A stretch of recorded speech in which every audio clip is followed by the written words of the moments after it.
Bongkar, Gaya Investing, Edukator, Rifan Kurniawan.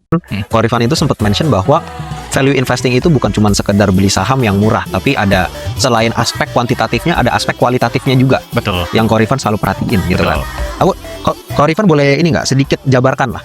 Maksudnya yang dimaksud dengan aspek kualitatif dalam value investing tuh sebenarnya kayak gimana sih? Contoh gampangnya gini, misalkan nih ada perusahaan A, PI-nya 8, PBV-nya 0,4, murah banget dong. Tapi growth-nya dia katakanlah cuma 4% per tahun. Meanwhile, ada perusahaan B dengan PE ratio, let's say misalkan 14-15 kali, PBV-nya 1,5 kali, tapi growth-nya let's say misalkan bisa di atas 15% per tahun. Nah, kalau di-compare antara perusahaan A dengan perusahaan B, mana nih yang akan lebih kita pilih?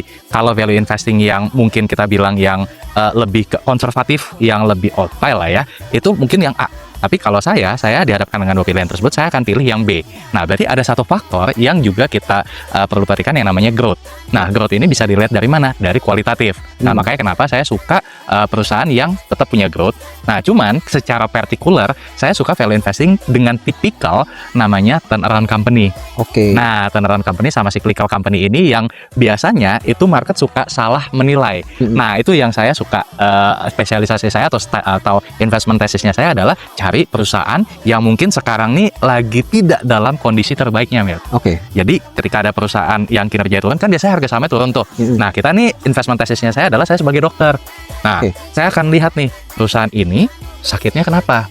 Oh, sakitnya misalkan demam 37 derajat, 38 derajat. Ini kayaknya kalau saya kasih obat bisa sembuh nih. Tapi kalau misalkan sakitnya udah sampai 39 derajat, berarti kan lebih parah. Ini kayaknya susah untuk sembuh nih, lebih susah. Nah, saya akan dalam kaitannya dengan saham, saya akan lihat nih perusahaan ini turunnya kenapa? Oh, kalau misalkan perusahaan ini turun karena let's say bahan baku naik.